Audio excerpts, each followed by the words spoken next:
ಮೈಸೂರಿನ ಭಾರತೀಯ ಜನತಾ ಪಕ್ಷದ ಕಚೇರಿಯಲ್ಲಿ ಇಂದು ಡಾ. ಬಿ.ಆರ್. ಅಂಬೇಡ್ಕರ್ ಅವರ 134ನೇ ಜನ್ಮ ದಿನಾಚರಣೆ ಆಚರಿಸಲಾಯಿತು.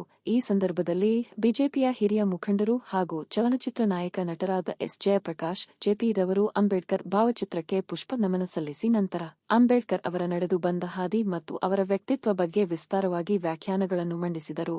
ಈ ಸಂದರ್ಭದಲ್ಲಿ ಮೈಸೂರು ಗ್ರಾಮಾಂತರ ಎಸ್ಸಿ ಮೋರ್ಚಾ ಜಿಲ್ಲಾ ಅಧ್ಯಕ್ಷರಾದ ಅನಿಲ್ ಕುಮಾರ್, ಮಾಜಿ ಅಧ್ಯಕ್ಷರಾದ ಸಿಎಂ ಮಹಾದೇವಯ್ಯ, ಮೈಸೂರು ಗ್ರಾಮಾಂತರ ಜಿಲ್ಲಾ ಮೀನುಗಾರರ ಪ್ರಕೋಷ್ಠ ಸಂಚಾಲಕರಾದ ಡಿ. ಮಹೇಶ್ ನಾಯಕಗೌಡ್ರು, ಪ್ರಕಾಶ್, ಚೇತನ್, ಎಸ್. ರಮೇಶ್, ರಘು, ಹನುಮಂತೇಗೌಡ, ಪಕ್ಷದ ಕಚೇರಿಯ ಕಾರ್ಯದರ್ಶಿಗಳಾದ ಪಾಪಣ್ಣ, ಆರ್. ಸೋಮಶೇಖರ್ ಮತ್ತು ಆನಂದ್ ರಾಜ್, ರವಿ ಇತರ ಕಾರ್ಯಕರ್ತರು ಈ ಕಾರ್ಯಕ್ರಮದಲ್ಲಿ ಭಾಗವಹಿಸಿದರು. Bureau report ರಾಷ್ಟ್ರಧ್ವನಿ news Kannada Malur Archana.